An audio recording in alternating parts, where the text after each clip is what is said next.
은혜 받으실 하나님의 말씀은 요한복음 7장 37절 말씀입니다. 명절 끝날 곧 큰 날에 예수께서 서서 외쳐 이르시되 누구든지 목마르거든 내게로 와서 마시라. 아멘.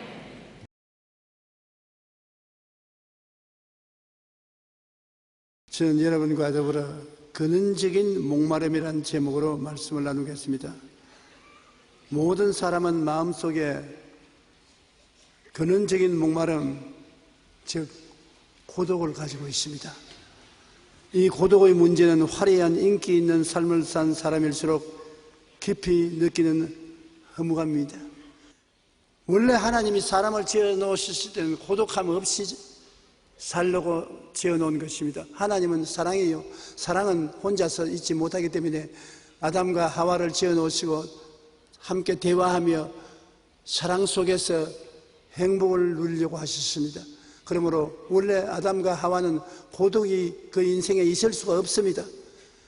그런데 불행하게도 마귀의 꿰매 빠져서 하나님이 먹지 말라는 선악과를 따먹고 죄를 지어서 하나님과 원수가 되어버리고 마는 것입니다. 하나님의 말씀을 짓밟고 자기들 마음대로 나아감으로 말미암아 하나님과 원수가 되고 그 결과로 하나님이 짓지 아니한 호독이 저들의 영혼 속에 다가오게 된 것입니다. 왜냐하면 하나님과의 교통이 단절되었기 때문인 것입니다. 생명수의 근원에서 끊어졌습니다. 하나님과 서로 교제할 때 생명수가 하나님께서 흘러나와 그들 마음속에 기쁨과 만족을 누리는 것입니다. 여러분, 사랑하고 좋아하는 사람을 만나서 대화를 하면은 마음이 얼마나 밝고 맑고 환해지며 즐거운 행복이 있는 것입니다. 그러나 원수하고 만나보십시오. 마음의 즐거움도 행복도 평안도 없는 것입니다. 생명수의 근원이 끊어졌기 때문인 것입니다. 믿음, 소망, 사랑, 의, 평강, 희락, 즐거움, 행복감 등의 목마른 사람들이 얼마나 많습니까? 사람들은 모두 다 자기 마음을 활짝 열어놓으면 감추어 놓았던 마음의 실상이 나타나게 되는 것입니다. 사람들은 믿음, 소망, 사랑, 평강, 희락, 즐거움, 행복감 등 이러한 것을 간절히 찾고 있습니다. 물질적인 세계 속에서 그런 것을 찾아 소유할 수가 없다는 절망이 있습니다. 창세기 3장 17절 18절에 아담에게 이르시되 내가 내 아내의 말을 듣고 내가 내게 먹지 말라 한 나무의 열매를 먹었은즉 땅은 너로 말미암아 저주를 받고 너는 내 평생에 수고하여 그 소산을 먹으리라. 땅이 내게 가시나무와 은근키를 낼 것이라 했는 것입니다. 땅에 살아야 될 아담과 하와가 가는 곳마다 땅이 그들을 반발합니다. 가시와 은근키가 나옵니다. 가시와 은근키에 찔리면서 상처투성이가 되어 살아야 합니다. 하나님과의 사랑관계가 끊어졌기 때문에 고독한 곳에 원수들이 그들을 공격해 오는 것입니다. 아담과 하와는 땅에서 화평을 누릴 수가 없어요. 땅이 아담과 하와와 원수가 되어 있습니다. 그리고 또 문제는 둘이가 함께 잘 살아야 되는데 부부간에 갈등이 있습니다. 그들이 죄를 짓고 난 다음 하나님께서 말씀하기를 아내는 남편을 사모하고 남편은 아내를 다스리라고 말했습니다. 그러니 아내는 남편을 사모하고 남편을 섬기려고 하니까 그게 힘들거든요. 이상에 꽉 맞고 참으로 같이 있어서 좋은 남편을 섬기는 것은 괜찮은데 그렇지 않는 괘씸하고 쥐어받고 싶은 남편에게 순종을 하고 섬기고 살라니까 별로 마음에 재미가 없어요. 그리고 남편은 아내를 다스리라고 하는데 여러분, 남을 다스리는 게 쉽지 않습니다. 강아지도 다스리려면 달라드는데 아내를 보고 잔소리를 자꾸 하면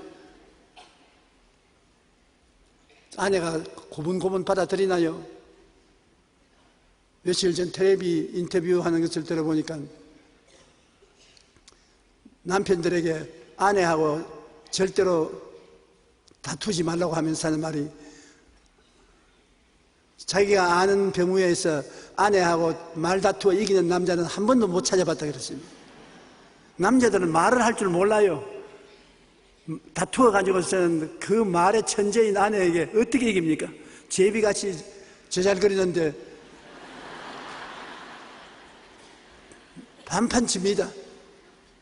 그러니 이상과 현실의 괴리가 있어 부부간의 갈등은 없어지지 않습니다. 아담도 하나님께 꾸짖음을 받았을 때 그는 그의 책임을 아내에게 다 짊어지었습니다. 내가 다 했습니다. 그랬으면 좋을 건데 그러지 않고 내가 네게 먹지 말라 한 나무의 열매를 내가 먹었느냐고 하나님께서 물을 때 아담이 이르시되 그야 하나님이 내게 주셔서 나와 함께 있으라 하신 여자 그가 그 나무 열매를 내게 주므로 내가 먹었나이다. 아담은 이중변명을 했습니다. 그 선악과를 따먹은 첫째 이유는 하나님 당신에게 있습니다. 아내를 안 만들어줬으면 괜찮을 것인데 언제 내가 만들어 달라 했습니까? 그런데 하나님이 아내를 만들어서 내게 준 하나님 책임이 있고 또 그 아내가 나를 꾀기 때문에 그 꾀임에 내가 안 넘어갈 수가 있습니까? 내게 줌으로 내가 먹었습니다. 그러니 변명을 하되 자기가 짐을 짊어지지 않고 하나님과 자기 아내에게 책임을 다 짊어지었으니까 그때로부터 시작해서 서로 논쟁이 생길 수밖에 없습니다. 창세기 3장 16절에 또 여자에게 이르시되 내가 네게 임신하는 고통을 크게 더하리니 내가 수고하고 자식을 낳을 것이며 너는 남편을 원하고 남편은 너를 다스리실 것이라. 참으로 여자는 아기를 잉태하고 아기를 낳고 아기를 키우는 너무나 어렵고 무거운 책임을 짊어지고 있습니다. 저는 9 자녀 중에 맏아들로 태어났는데 우리 어머니에게 말씀은 안 드렸지만은 내내 동생을 낳을 때마다 죽으면 어떻게 하나 싶어서 어머니가 죽을까 싶어서 걱정이 끊이지 않았었어요.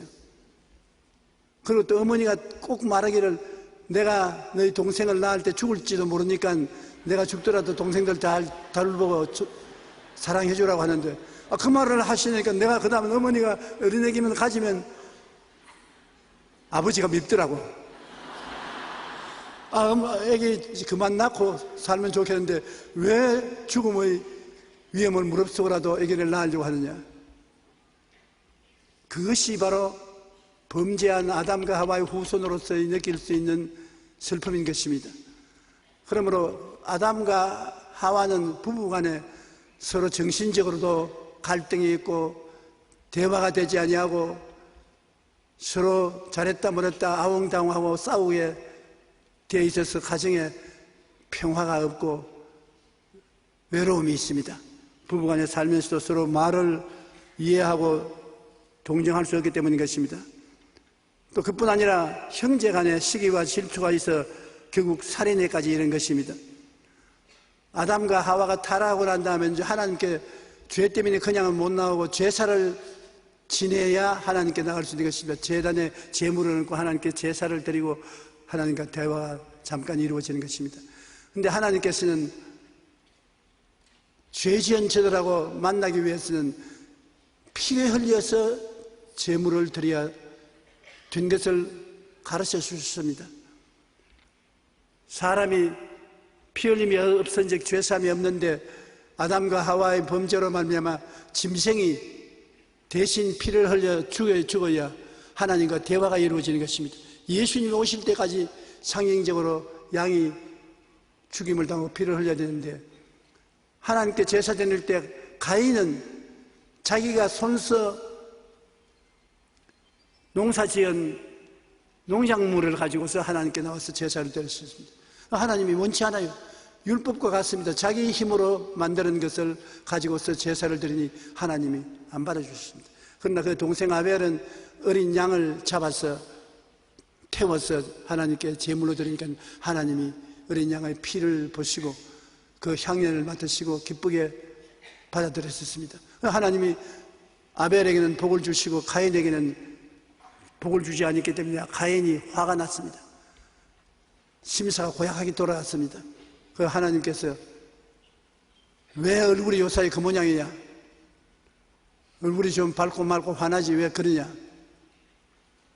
그러니까 가인이 하는 말이, 왜 내 동생에게는 하나님이 축복을 주시고 재물을 받아들이고 내 재물은 안 받습니까?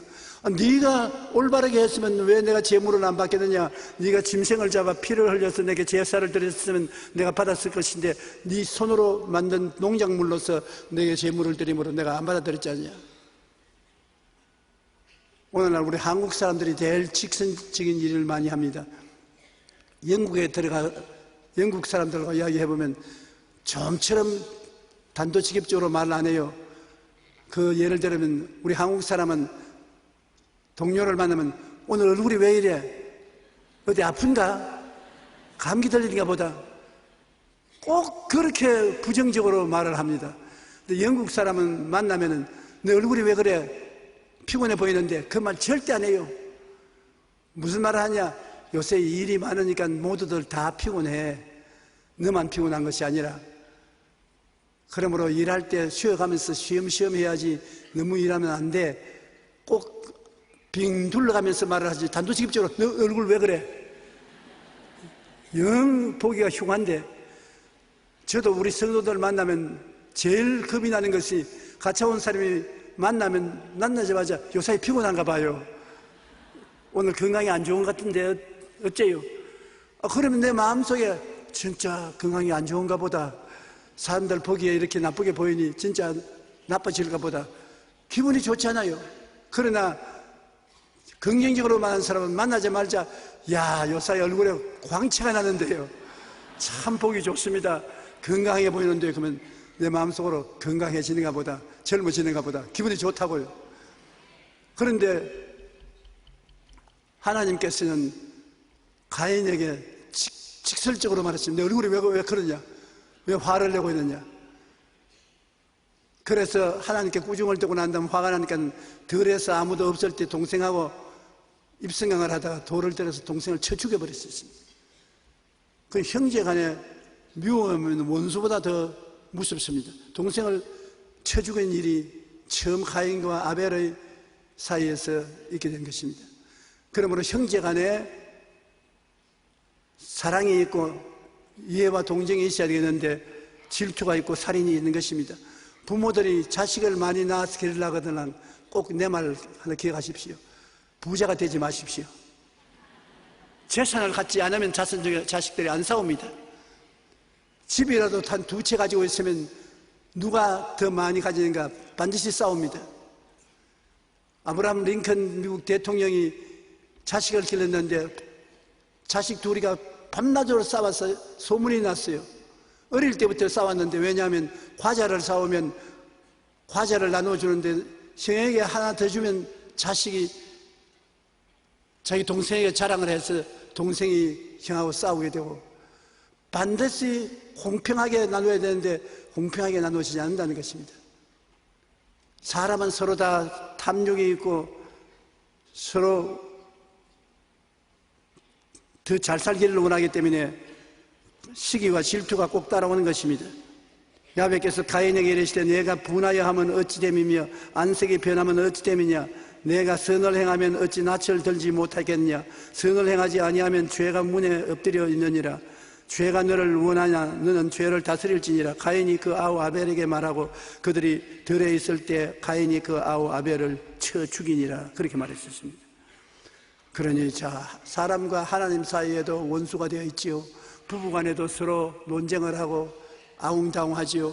자식은 낳아놓으니 형과 아우가 싸워서 형이 아우를 죽이지요. 가인과 아벨이 이와 같은 비난 슬픔을 가져왔으니 집안이 콩가루 집안인 것입니다. 평안할 곳이 없어요. 그러니 그 전통을 이어받은 우리 후손들이 정말로 평화를 가지고 사랑을 하고 이해와 동정을 가지고 고독을 뛰어넘어 살 수 있다는 것은 정말 힘든 것입니다. 그러면 대인관계는 좋습니까? 대인관계도 좋지 않습니다. 여러분, 사람이 이웃과 사랑하고 이해하고 동정하면 좋겠는데 이웃과 관계 속에서 언제나 시기와 질투가 있습니다. 남이 나보다 잘 되는 것 보기가 쉽지 않습니다. 대인관계가 언제나 투쟁이 있습니다. 어디에서 그런 것을 볼 수 있습니까? 쉽게 볼 수 있어요. 국회에 가십시오. 국회. 모였다면 싸웁니다. 한 번은 어버가 개를 잡아서 자기의 바구니에 잡는데요. 개를 잡아서 바구니에 넣는데 그 뚜껑을 안 닫습니다. 그냥 잡아서 넣고 하는데 국회의원 두 사람이 산책을 하다가 그 옆을 지나가면서 자기들이 국회의원인 것을 말 안 하고 어버를 보고, 여보세요, 이 개를 잡아가지고서 뚜껑이 없는 통에다가 넣으면 기어 나가버리면 어떻게 합니까? 그분이 가만히 싸보더니, 국회에 가보십시오. 국회의원들이 누군지 좀 나아간 사람 귀에 잡아 당기잖아요. 개는 뚜껑이 필요 없어요. 잡아 넣어놓으면 기어 올라오는 사람 밑에서 잡아 당겨가지고서 개는 절대로 못 나가게 합니다. 꼭 국회와 안 가집니다. 그 말을 하고서 국회의원 두 사람이 걸어오면서 입이 쓰디쓴 침이 나오더라는 간증을 적어놓은 거 보았습니다.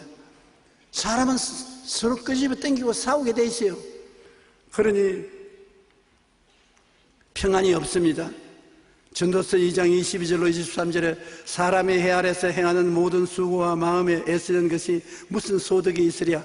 일평생에 근심하고 수고하는 것이 슬픔뿐이라 그의 마음이 밤에도 쉬지 못하니 이것도 헛되도다. 해 아래 사는 사람은 삶이 다 수고롭고 애쓰고 살아가는데 일평생에 근심과 수고만 있지 소득이 뭐냐는 것입니다. 시편 25편 16절 17절은 더 비참하게 말하고 있습니다. 한번 따라 읽어주십시오. 주여, 나는 외롭고 괴로우니 내게 돌이키사 나에게 은혜를 베푸소서. 내 마음의 근심이 많사오니 나를 고난에서 끌어내소서. 참말 아닙니까? 우리가 살아가면서 우리 생애를 살펴보면 외롭고 괴로운 일이 많고 마음에 근심이 끊하지 않습니다. 고독은 모두가 느끼는 정신적인 감기입니다. 나는 고독하지 않다, 거짓말입니다. 나는 감기 안 들린다. 감기 안 들리는 사람 누가 있습니까? 감기는 다 들립니다. 그건 감기가 너무 세기 때문에 감기가 들리는 것이 아니라 살아가면 면역성이 약해지면 감기가 쉽게 들리는 것입니다. 감기균이 강한 것이 아니라 면역성이 약해지면 감기가 들리는 것처럼 고독도 안 가집니다. 내가 마음속이 비어있으니까 쉽게 고독해지지 주위 사람들이 안 돌봐주기 때문에 고독해진 것은 아닌 것입니다. 우리 모든 사람들은 하나님을 무의식 중에 사모하는 목마름이 있습니다. 목이 마른데 무엇에 목이 마른지 알지 못하고 있어 그렇지 결국은 알고 보면 하나님을 찾는 간절한 마음이 그 목마름인 것입니다. 시편 42편 1절로 5절에 하나님이여 사슴이 시냇물을 찾기에 갈급함같이 내 영혼이 주를 찾기에 갈급하나이다. 내 영혼이 하나님 곧 살아계신 하나님을 갈망하나니 내가 어느 때 나아가 하나님의 얼굴을 배울까. 내 영혼아 내가 어찌하여 낙심하며 어찌하여 내 속에서 불안해하는가. 너는 하나님께 소망을 두라. 그가 나타나 도우심으로 말미암아 내가 여전히 찬송하리로다. 결국에 우리가 목마른 것은 하나님을 찾는 것입니다. 집이나 명예나 권세나 돈을 찾지만은 그 속에 만족을 얻지 못하는 것은 그것이 우리에게 해답이 아닌 것입니다. 우리는 아담과 하와가 하나님과 교제하기 위해서 지음을 받았기 때문에 그 근본적인 영혼 속에 하나님을 찾는 갈급한 마음이 언제나 있습니다. 하나님 이외에는 마음의 갈급함을 채울 수가 없는 것입니다. 무엇을 하더라도 하나님 계셔야 만족하지 하나님 없이 만족하지 않습니다. 주께서 집을 세우지 아니하시면 세우는 자의 수고가 헛되다고.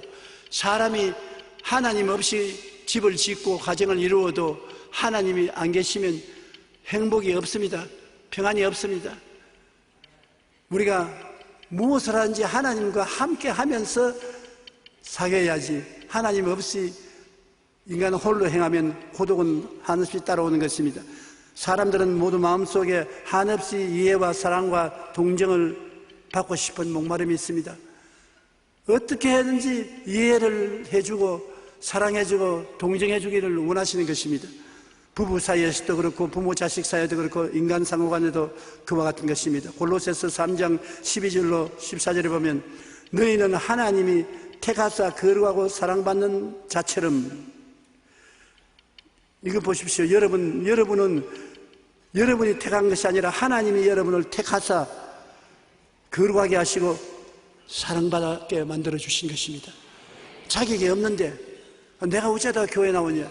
하나님이 만세전에 나를 아시고 보시고 예정하사 택하여 주시고 거룩하게 하시고 사랑받는 자로 만들어 줬으니 너도 이웃에 대해서 긍휼과 자비와 겸손과 온유와 오래 참음을 옷 입고 누구에게 불만이 있거든 서로 용납하여 피차 용서하되 주께서 너를 용서하신 것 같이 너희도 그리하여 이 모든 것 위에 사랑을 다하라. 이는 온전케 매는 띠니라. 너는 하나님이 택해 주시고 거룩하게 만들고 사랑받는 것처럼 만들어줬으니 너도 이젠 다른 사람에게 긍휼과 자비와 겸손과 온유와 오래 참음을 옷 입고 사랑을 베풀어 주라 하는데, 내가 하나님께로부터 받는 것은 좋은데 이웃을 그렇게 나누어 준다는 것은 쉽지 않습니다. 여러분, 이웃을 보고 긍휼과 자비와 겸손과 온유와 오래 참음을 가지고 돌봐줄 수 있는 자신이 있습니까? 자신이 없습니다. 그렇기 때문에 성경에는 그렇게 하려고 노력을 하라고 여기에 가르쳐주고 있는 것입니다. 부부 사이에서도 부모 자식이나 인간 상호간 사이에서도 반드시 내가 먼저 이해하고 동정하고 사랑하려고 해야지, 저 사람이 나를 이해하고 동정하고 사랑하면 그 다음 내가 반대로 그렇게 해주겠다는 생각을 가지면 절대로 이해하고 동정하고 사랑할 수가 없는 것입니다. 사람은 아담과 하와 때부터 선악과를 따먹었는데, 선악과라는 것은 자기 중심으로 좋고 나쁜 것을 결정하는 것입니다. 선악 가치 평가를 자기가 하는 것입니다. 그러므로 삶의 가치 판단의 갈등이 반드시 있습니다. 남편은 아내를 볼 때 남편 마음에 좋고 나쁘다를 결정해서 평판을 합니다. 아내는 아내대로 선악 판단을 합니다. 남편에게 남편과 꼭 같은 판단을 할 수는 없습니다. 그러므로 서로 이야기하면 다투게 되죠. 다투게 되면 그것을 잘 정리 못하면 큰 사고가 나는 것입니다. 우리 개인 자신도 그렇습니다. 자기 마음으로는 원하되 육신으로는 안 되는 것이 우리 삶의 처지인 것입니다. 내가 마음은 원이로되 육신이 약하도다. 갈등입니다. 자기 스스로 갈등을 다 가지고 있는 것입니다. 로마서 7장 21절로 24절에 내가 한 법을 깨달았노니 곧 선을 행하기 원하는 나에게 악이 함께 있는 것이로다. 내 속 사람으로는 하나님의 법을 즐거워하되 내 지체 속에서 한 다른 법이 내 마음의 법과 싸워 내 지체 속에 있는 죄의 법으로 나를 사로잡아 오는 것을 보는도다. 오라 나는 공고한 사람이로다. 이 사망의 몸에서 누가 나를 건지느랴. 우리 다 공고한 사람입니다. 내 마음대로 안 됩니다. 마음에 선을 행하려고 해도 육체가 악을 행합니다. 마음에 사랑하려고 해도 육체로 미워하는 사람이 있습니다. 마음에 평안하고자 하는데 육체는 평안하지 않을 때가 있습니다. 갈등을 자기가 가지고 있습니다. 그러므로 자기 마음속에도 갈등이 있고 하나님과 자기 사이에도 갈등이 있고 부부간에도 서로 갈등이 있고 자식간에도 갈등이 있고 이웃과도 갈등이 있고 인간 존재는 어느 곳에 가나 갈등이 있고 갈등은 결국 대화가 잘 안 되므로 고독을 가져오는 것입니다. 인간은 치명적인 병인 고독의 병을 가지고 있는 것입니다. 이 고독의 병을 고치기 위해서는 하나님과 화목을 갖다 주는 예수 그리스도를 의지하지 않고는 절대로 마음속에 고독에서 해방될 수가 없습니다. 제일 첫째 인간은 하나님과 대화를 해야만 마음의 기쁨과 행복을 가지고 살 수 있는 것입니다. 왜냐하면 만들어질 때 하나님과 대화하기 위해서 만들어졌기 때문에 그런 것입니다. 그런데 하나님과 대화를 하려면 죄악의 담을 치고 있는데 어떻게 합니까? 우리 대신 죄를 짊어지고 죽음으로써 청산해 주신 예수를 구주로 믿어야 되는 것입니다. 그러므로 예수를 믿어서 꼭 천당 가는 것만이 아닙니다. 이 세상에 살 동안에 행복하려면 예수 믿고 난 다음에 무엇이든지 해야 행복한 것입니다. 예수 믿고 난 다음에 시집도 가고 장가도 가고 예수 믿고 난 다음 자식을 낳고 기르고, 예수 믿고 난 다음 친구들 사귀고, 예수 믿고 난 다음에 집도 짓고 성도 지키고, 예수님이 우리 생활의 가장 근본적인 행복의 조건이 되는 것입니다. 꼭 죽어서 천당 가기 위해서 믿는 것은 아닙니다. 이 땅에 있을 동안에 예수 그리스도가 여러분 생명의 은총의 첫째가 되는 것입니다. 영원한 생명수이신 예수님을 사랑하면 그 생명수를 통해서 여러분 인생의 참 기쁨을 얻을 수가 있는 것입니다. 요한복음 7장 37절에 명절 끝날 곧 큰 날에 예수께서 서서 외쳐 이르시되 누구든지 목마르거든 내게로 와서 마셔라. 공짜로 마시라 합니다. 왜냐하면 생명수가 뭡니까? 끝없는 사랑을 말하는 것입니다. 사람들은 한없이 사랑해 주기를 원하는데 끝없이 한없이 사랑해 줄 수가 있나요? 이 세상에는 대개 부모가 한없이 사랑해 준다고 생각하지요. 그러나 부모도 자식을 한없이 사랑할 수 없을 때가 많이 있는 것입니다. 부부간에 서로 상호간 한없이 사랑해 줄 것으로 생각하는 것은 정말 자다가 꿈을 잘못 꾼 것입니다. 한없이 사랑해 주는 부부가 없어요. 부모 자식 간에도 한없이 사랑하느냐? 옛날에는 그랬다고 하는데 요새는 안 그래요. 그러니 이웃 간에 서로 한없이 사랑한다는 것은 있을 수가 없지요. 그러므로 끝없이 주시는 한없는 사랑은 예수님밖에 없습니다. 왜냐하면 내가 죄를 짓고 추악하고 버림을 받아야 마땅한 더러운 인간인데도 불구하고 우리를 끌어안고 십자가에 올라가서 우리 대신 죽어주시는 분이 주님인 것입니다.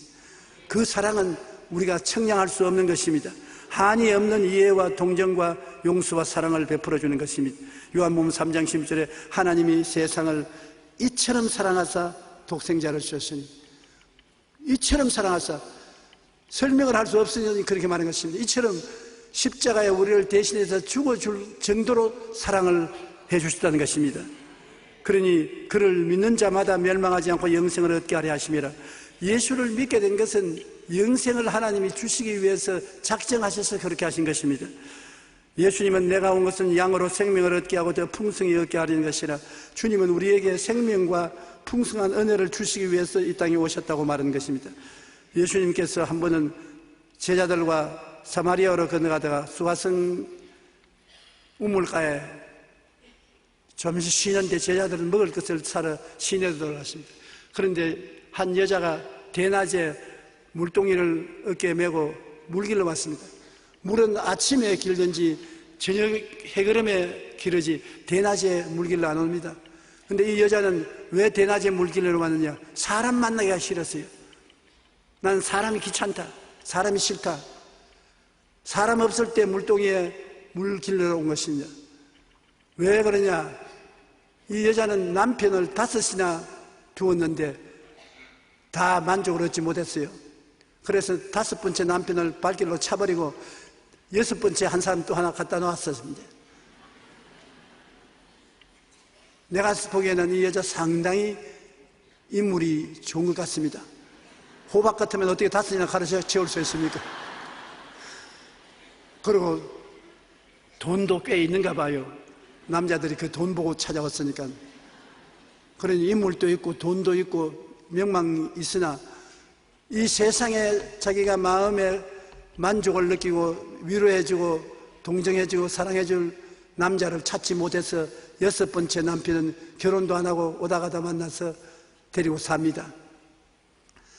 그런데 예수님이 그 여자의 마음을 다 알기 때문에 물 길는데 물 좀 주시오. 그러니까 깜짝 놀라서 찾아오면서 당신 유대인은 우리 사마리아인들을 개로 취급하는데 어떻게 대낮에 사마리아인 여자에게 남자가 물 달라고 합니까? 예수님이 허허 웃으시면서 물 달라 하는 그 사람이 누군지 당신이 알았으면 도리어 물을 좀 달라고 했을 것이요, 그분이 생수를 주었을 것이니 무슨 웃기는 소리 합니까? 이 우물은 깊고 다래박도 없는데 당신이 무슨 생수를 내게 준단 말입니까? 예수님께서 당신이 기른 물은 마시면 또 목마르지만 내가 주는 물을 마시면 영원토록 솟아나는 샘물이 된다고. 그러니까 그러면 그 생수 내게 좀 주십시오. 예수님께서 가만히 쳐다보시더만 남편을 데리고 오세요. 그러니까 난 남편 없어요. 예수님이 맞았어. 남편이 5이나 있었는데 다 발길로 차버리고 지금 6채는 오자가다 만나 살고 있자니까, 아니 당신 나의 사정을 어떻게 그렇게 잘 아오? 우리 사마리아에 있는 사람들은 이곳에서 예배를 드려야 된다는데 당신 유대인들은 예루살렘에 가야 예배를 드린다 하지 않습니까? 예배가 여기서 보든 사마리아에서 보든 예루살렘에서 보든 상관없고, 오늘날은 하나님이 특별한 장소에서 예배를 보는 것이 아니라 마음의 신령과 진정으로 예배 보는 자를 찾는데, 그럼 나도 생수를 얻게 해 주십시오. 내가 바로 그 사람이라고. 이 여자의 속에 하나님이 성령이 역사하시며 순식간에 변했었습니다. 아, 예수님이 메시아구나. 그러자마자 그 마음속에 삶의 의미와 가치를 순식간에 깨닫게 됐어요. 성령이 오시니까 물동이를 버려두고 대낮에 사마리아 시내로 뛰어들어가서 내가 메시아를 만났다고 호함호함을 치고 전도하는 자가 된 것입니다. 이 생수라는 것은 예수님께서 여러분 마음속에 들어오면 마음에 고독하고 외롭고 슬프고 고통스럽던 마음이 순식간에 사라지고 마음의 평화와 기쁨과 소망이 채워지는 것을 말하는 것입니다. 예수께서 대답하여 이르시되 이 물을 마시는 자마다 다시 목마르니와 내가 주는 물을 마시는 자는 영원히 목마르지 아니하리니 내가 주는 물은 그 속에서 영생하도록 솟아나는 샘물이 되리라. 우리 마음속에 쓴물이 솟아오르지 않습니까? 미움, 좌절, 절망, 미운 쓴물이 솟아오르고 마음에 평안이 없을 때 예수 그리스도를 마음속에 모시면 쓴물이 달아지고 마음속에 의와 평강이 충만하게 채워지는 것입니다. 가나의 혼인잔치에 가서 포도주가 떨어졌을 때 예수님께서 물을 항아리에 채우게 하시고 그 물을 포도주로 만들어서 잔치상에 내놓았던 것입니다. 예수님은 물로도 순식간에 포도주를 만드신 것입니다. 맹물은 향기가 안 나지 않아요. 그러나 예수님이 만든 포도주는 1등 포도주요 향내가 났었습니다. 오늘 예수를 믿으면 여러분의 생애에 변화가 와서 향기로운 생애가 될 뿐 아니라 취한단 말이에요. 취해. 포도주는 먹으면 취하지요. 많이 먹으면 정신을 잃는데 그렇도록 모시면 안 됩니다. 그러나 구라파에 나가면 초청을 받아 식사할 때 식탁에 꼭 포도주를 내놓습니다. 그래서 조금씩은 마시는데 저항력이 약한 사람이 마시면 조금 마셔도 얼굴이 빨개지고 눈알이 팽팽 도는데 그 사람 중에 한 사람이 바로 접니다. 저는 알코올이 조금 들어갔다 하면 눈앞이 팽팽 돌아요. 그래서 좋아하지 않습니다. 근데 예수님은 아주 좋은 포도주를 만들어서 주었는데 그것은 상징적으로 무슨 의미가 있느냐 하면 예수 그리스도를 믿으면 여러분이 그리스도의 포도주로 취해야 된다는 것입니다. 마음이 그렇게 기분이 좋습니다. 기분 나쁜 사람도 한 잔 들어가면 노래 부르고서 그늘을 하지 않습니까?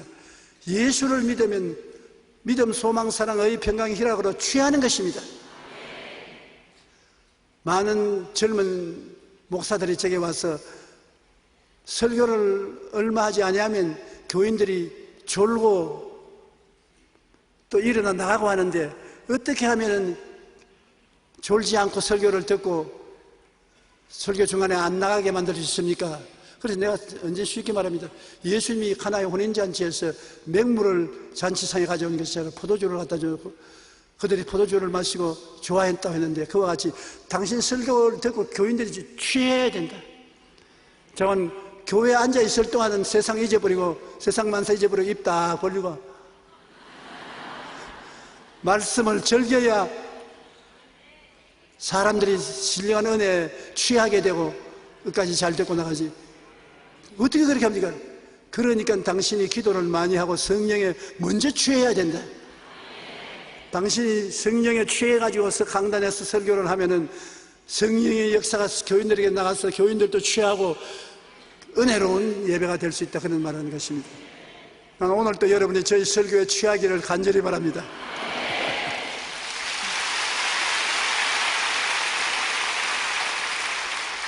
우리 주님께서는 우리가 인생에 슬퍼하고 고통당하고 원망하고 탄식하고 살지 말고 삶에 하나님의 은혜와 사랑을 받아 취하여 살기를 원하는 것입니다. 향기가 나기를 원하시는 것입니다. 우리는 우리 힘으로는 안 되지요. 예수님을 믿고 성령이 충만하면 그렇게 되는 것입니다.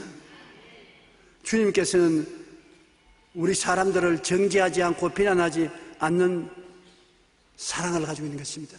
예수님의 사랑의 극대치가 가나마다가 현장에서 잡힌 여자를 건져주는 장면이 나오는 것입니다. 우리 주님께서는요, 상한 갈대를 꺾지 않는다. 갈대가 상에 있는 것을 손만 대면 꺾어지는데 안 꺾이고 바로 세워주려고 합니다. 상한 갈대를 꺾지 않으시고 촛불의 심지가 다 되어서 꺼지려고 팔락팔락 하는데 훅 하고 풀어 꺼지지 않습니다. 지절로 꺼지게 내버려 놓지. 그만큼 주님은 살리는 것이 목적인 것입니다. 주님은 심판을 베풀고 죽이는 것이 목적이 아니라 살리는 것이 목적인 것입니다. 한 번은 이런 새벽에 주님께서 성전뜰에서 가르치는데 한 여자를 사람들이 끌고 옵니다. 머리채를 휘어 감고 신발도 벗어버리고 울면서 끌려와서 예수님 발 앞에 군중들이 그 여자를 던져놓고 하는 말이, 이 여자는 가나마다가 현장에서 잡혔습니다. 성경에는 이런 자를 돌로서 쳐 죽이라고 말했는데 당신은 어떻게 하겠습니까? 당신 말 듣고서 처리하겠습니다. 자, 예수님이 하늘나라에서 온 하나님의 아들이라고 하는데 당신이 하늘나라에서 주신 계명이 모세의 계명을 지키지 않으면 어떻게 주의 종이 됩니까? 역습을 하려고 여자를 끌고 왔어요. 아주 동의가 나쁩니다. 가나마다가 현장에 잡혔으면 남자도 끌고 와야 되는데 왜 남자는 안 끌고 오고 여자만 끌고 옵니까? 벌써 동기가 나쁩니다. 예수님이 가만히 그들을 살펴보시다 말고 완전히 이 여자를 죽이려고 작정을 한 것을 알게 됐습니다. 손에 돌을 들고 있어요. 그래서 예수님이 엎드려서 손가락으로 글을 씁니다. 틀림없이 예수님이 십계명을 적어서 그렇습니다. 내 앞에 다른 신을 두지 말라, 우상에 절하지 마라, 하나님의 이름으로 망령되이 부르지 마라, 안식일을 거룩히 지켜라, 내 부모를 공경하라, 살인하지 마라, 간음하지 마라, 쭉 적어내라니까. 이 사람들이 기고만장해가지고서 빨리 결정을 내리십시오. 당신은 어떻게 하겠습니까? 계명을 당신 적었는데 계명에 간음하지 말라고 했지 않습니까? 간음한 자는 돌로 쳐 죽이라고 모세가 말했으니 돌로 쳐 죽여야죠. 주님이 한번 다시 고개를 들어서 쭉 보시고 난 다음에 한 사람을 쳐다보고 글을 적습니다. 또 두 사람 쳐다보고 또 글을 적습니다. 자기들의 숨은 죄가 예수님 손가락 끝에서 다 적혀 나옵니다. 감춰놨는데 인터넷도 없던 시절에 어떻게 알아냈는지 예수님이 그들 속을 다 들어보고 안단 말입니다. 야, 이 여자에게 돌을 던졌다는, 그 다음에 예수님이 돌을 들어서 나를 치면 반드시 죽겠구나. 한 사람은 실무시해보고, 야, 짐승에 물 줄 시간이 됐는데 물을 못 먹었으니 나 먼저 간다. 다른 사람은 아침에 아침상을 차려드려야 되는데 아침상을 못 차리고 왔으니 내가 빨리 가야 되겠다. 나는 간다. 다 변명을 말하고 도망을 쳤습니다. 한참 만에 예수님께서 마지막 글을 쓰고 고개를 들어보니 아무도 없거든요. 여자여, 깜짝 놀랐어요. 고개를 들어 주위를 살펴보라. 그 여자고 눈이 퉁퉁 부어서 옆을 쳐다보니 아무도 없거든. 너를 죽이려 하는 사람이 어디 있느냐? 정죄하는 사람이 있느냐? 아무도 없는데요. 그 예수님께서 나도 너를 정죄하지 아니한다. 집에 가서 다시 죄 짓지 말라. 그 예수님의 용서와 사랑이 말로 다 할 수 없이 감동적인 것입니다. 예수님이 그 여자를 당장 죽일 수가 있어요. 말 한마디로 돌로 쳐라 했으면 돌무지개 사이에서 죽었을 것입니다. 그런데 주님이 나는 너를 정죄하지 않는다는 말은 오늘날 예수님이 우리에게 오신 것은 우리를 정죄해서 심판하러 온 것이 아니라 정죄를 벗겨주고 용서해주고 사랑해주기 위해서 온 것입니다. 정죄는 예수님이 받았어요. 여러분, 우리가 지은 죄는 예수님이 내 죄라고 받아서 주님이 십자가에서 대신 못 박혀 죽었지 않습니까? 세상적으로 생각하면 얼마나 바보 같은 일입니까? 자기가 짓지 않은 죄를 왜 자기가 책임지고 십자가에 못 박히는 것입니까? 그러나 자기가 끌어안고 십자가에 올라간 것입니다. 바로 이 여자의 죄도 예수님이 끌어안은 것입니다. 나중에 그 죄 때문에 십자가에 못 박혀 죽은 것입니다. 이러므로 예수님만이 여러분 비난하지 아니하고 정지하지 아니하고 끝까지 사랑해 주는 것입니다. 사람들이 다 버려도 주님을 여러분 버리지 않고 끝까지 사랑해 주므로 그리스도 안에서 평안을 누릴 수가 있고 행복을 누릴 수가 있는 것입니다. 종교가 아닙니다. 의식이 아닙니다. 살아가는 마음의 절실한 상태인 것입니다. 이 가늠하다가 현장에 잡힌 여자를 구출해 준 것처럼 예수님은 그와 같은 사랑으로 여러분을 구출하기를 원하시고 계신 것입니다. 절대로 버리지 않습니다. 요한복음 8장 10절로 11절 예수께서 일어나사 여자 외에 아무도 없는 것을 보시고 이르시되 여자여 너를 고발하던 그들이 어디 있느냐 너를 정죄한 자가 없느냐 대답하되 주여 없나이다. 예수께서 이르시되 나도 너를 정죄하지 아니하노니 가서 다시는 죄를 범하지 말라 하시니라. 여러분 이와 같은 은혜를 입은 이 여자가 다시 범죄할 리가 있겠습니까? 예수님은 변화시키는 능력을 이 여자에게 주신 것입니다. 이 시대의 지성이라 불리우는 이어령 박사님 잘 아시죠? 이어령 박사님은 자신을 평생 음모를 파는 사람이었다고 말합니다. 뭔지는 모르지만 늘 무언가에 대한 갈증이 마음속에 있었다고 말했습니다. 나는 이어령 박사님의 따님이 미국 남편하고 같이 사는 미국의 검사였었습니다. 세상 뜨기 전에 그 남편하고 와서 제가 오랫동안 대화를 했는데 신앙이 그렇게 좋을 수가 없어요. 거의 아버지 되시는 이어령 박사를 위해서도 그가 평생에 기도해 왔다고 그렇게 말을 했는데 그 다음 나중에 보니 이 따님은 천국 가시고 이어령 박사님이 예수님을 믿게 되는 것을 볼 때 그 딸의 기도가 응답되었구나 것을 알게 된 것입니다. 그 이어령 박사 자기가 예수 믿게 된 간증을 책에 기록했는데 뭔지 모르지만 늘 무언가에 대한 갈증이 있었다는 것입니다. 그는 자기 인생의 목마름에 대하여 이렇게 고백합니다. 명예를 달라면서 글을 썼더니 명예가 생겼고 돈을 벌려고 애를 쓰니까 돈도 생겼다. 또 병 때문에 병원에 다니니까 병이 나았다. 그런데 어느 날 너무도 외로워서 극장에 가서 영화를 보고 위로함을 받으려고 했는데 내가 좋아하는 그걸 봐도 마음이 채워지지 않고 이 세상에 나 혼자구나 하라고 하는 느낌이 다가와서 절대 고독을 느낄 때 내 영혼이 목마르면 어디에 가야 채울 수 있을까? 온갖 것 다 해도 마음의 목마름이 채워지지 않는 것입니다. 그런데 어느 순간 그 갈증이 바로 진리에 대한 갈증이요 창조주에 대한 목마름이었다는 것을 깨달아 알았습니다. 수없이 운물을 파며 고독한 영혼의 광야를 통과한 후 비로소 영원히 목마르지 않은 샘물을 만났는데 바로 하나님이었습니다. 부귀영화 공명을 다 체험해도 목마름이 안 채워졌다 했는데 하나님을 알고 보니 목마름이 채워졌다. 왜? 근본적으로 여러분 만들어질 때 여러분은 하나님과 대화하기 위해서 만들어 놨거든요. 하나님 앞에 범죄해서 원수가 되어서 쫓겨났기 때문에 그 하나님을 알기 전에 그 목마름은 절대로 채워지지 않습니다. 그 내 말 믿으세요. 절대 하나님 이외에는 여러분 마음의 목마름을 채울 수가 없는 것입니다. 영혼의 목마름으로 세상에서 우물을 파던 그는 예수님을 만남으로 영원한 생명수를 얻게 된 것입니다. 영혼의 목마름을 느낄 때 우리는 어디로 가야 합니까? 예수님입니다. 인간의 근원적인 목마름을 해결해 주실 수 있는 분은 오직 예수님밖에 없다는 것을 우리가 알아야 되는 것입니다. 예수님은 우리 삶의 처음과 나중을 책임져 주십니다. 여러분 예수님을 구주로 모시면 어머니 뱃속에서 태어난 그때로부터 시작해서 소급해서 내가 마지막 죽을 때까지 나의 일생을 주님은 책임져 주시는 것입니다. 뭐 교육과 훈련을 시키는 것이 아닙니다. 주님은 여러분 전체를 책임져 주시는 것입니다. 과거의 잘못도 주님이 끌어안고 미래의 잘못도 주님이 끌어안고 그 대신 여러분에게 생수를 부어주시고 은혜를 부어주시고 영혼이 잘됨같이 범사에 잘되며 강건하고 생명을 얻되 풍성히 얻게 해주시는 것이 예수님이신 것입니다. 이 세상에서 예수 그리스도와 같은 보배는 있을 수가 없습니다. 요한계시록 21장 6절로 7절에 또 내게 말씀하시되 이루었도다. 나는 알파요 오메가요 처음과 마지막이라. 내가 생명수 샘물을 목마른 자에게 값없이 주리니 이기는 자는 이것들을 상속으로 받으리라. 나는 그의 하나님이 되고 그는 내 아들이 되리라.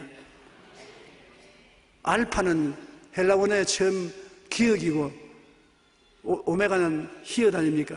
나는 처음이요 나중이요 알파와 오메가가 된다.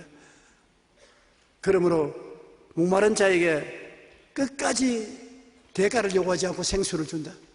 그러므로 예수님을 구주로 모시고 여러분 마음이 답답하고 괴로울 때 주님께 목마름을 가지고 와서 기도하면 채워주시는 것입니다.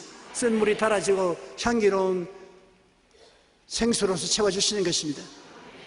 그러므로 믿는 사람이 예수 그리스도를 모시고 있다는 것은 이 질그릇 속에 보배를 안고 있는 것입니다. 말할 수 없는 큰 보배를 여러분 갖고 계신 것을 알아야 되는 것입니다. 예수님께서 뭐라고 말합니까? 수고하고 무거운 짐진 자들아 다 내게로 오라. 내가 너희를 쉬게 하리라. 무거운 짐을 네가 걸머지고 쓰러지지 말아라. 내가 대신 짊어져 주마. 주님 십자가 밑에 우리가 들어가면 주님의 우리 짐을 다 당신 어깨에 옮겨 걸머지시고 마는 것입니다. 우리는 평안을 가질 수 있는 것입니다. 볼지어다 내가 세상 끝날까지 너희와 항상 함께 있으리라. 그러면 지금 예수님 어디 계시나요? 여러분 속에 계신 것입니다. 여러분 속에 계셔요. 우리를 버리지 않고 여러분 우리를 떠나지 않은 것이 예수님 것입니다. 우리는 예수님 곁에 있습니다. 이 세상에서 버림당하고 한없이 외롭고 고독해도 항상 변치 않으신 예수님의 사랑의 손길을 잡을 때 주님은 뿌리치지 않아요. 다른 사람이 다 날 뿌리쳐도 예수님은 나를 따라와서 나를 끌어안아 주셔요. 왜냐하면 예수님은 그것도 하기 위해서 세상에 오셨으니까. 예수님은 죄를 짓고 불의하고 추악하고 버림받아야 마땅한 사람들, 이 사람들을 찾아서 건져주기 위해서 예수님이 오신 것입니다. 잘 먹고 잘 입고 잘 살고 편안하다고 하고 아무 사람 도움도 필요 없다는 사람 주님 찾아오지 않았습니다. 수고하고 무거운 짐진 자, 죄지은 자, 병든 자, 고통스러운 자, 버림받은 자, 이러한 사람들을 찾아와서 주님이 온전한 사람으로 만들어주시는 것이 그 하는 일인 것입니다. 그러므로 여러분이 못났다고 생각하고 도움이 필요하다고 생각하고 마음에 스스로 행복하지 못하다고 생각하면 바로 여러분이야말로 예수님이 와서 도와주려고 하는 사람이 되는 것입니다. 그러므로 이렇게 많이 모였는데 예수님이 이곳에 안 계시고 어디 계시겠습니까?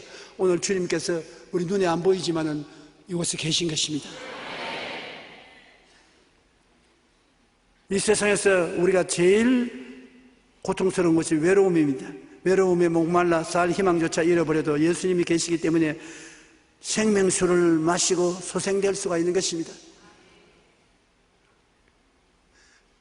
미국의 유명한 소설가였던 해밍웨이는 그 소설을 통해서 세계적으로 유명한 문학인이 되었지 않습니까? 노벨상을 탄 사람인 것입니다. 그런데 그가 사냥총으로 머리에 대놓고 방아쇠를 당겨서 자살했습니다. 저는 말하기를 나는 전류의 흐름이 끝이고 필라멘트가 녹아버린 텅 빈 전등처럼 마음이 공허해서 살 수 없어서 죽는다. 돈도 있고 지위도 있고 명예도 있는데 마음이 전등불이 간 고장난 전구같이 텅 비었다고 말했습니다. 그래서 자살을 했다. 외로움이란 무서운 것입니다. 여러분, 외로움이 장난이 아닙니다. 오늘 많은 나이 먹은 사람들이 자살하는 것도 고독해서 자살하는 것입니다. 우리의 마음에 외로움을 가지고 있으면 세상에 아무것도 좋은 것이 없습니다. 외로워 본 사람은 외로움이 얼마나 무서운 고통인 것을 알 것입니다. 그 외로움을 치료할 수 있는 유일한 분이 예수님이신 것입니다. 예수님은 여러분의 자격을 묻지 않습니다. 있는 그대로 못난 그대로 넉마를 입은 그대로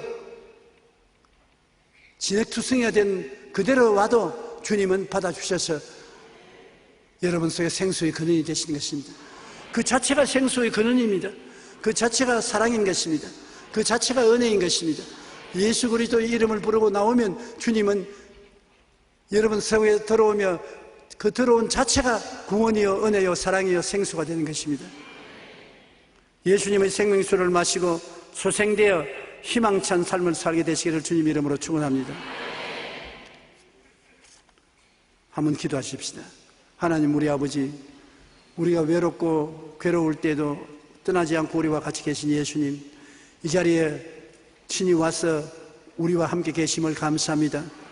우리는 예수님의 사랑을 마음속에 느끼고 평안을 느끼고 소망을 마음속에 가득히 갖고 살게 되기를 원하오니 붙들어 주시옵소서. 예수 이름으로 축복하고 기도합니다. 아멘.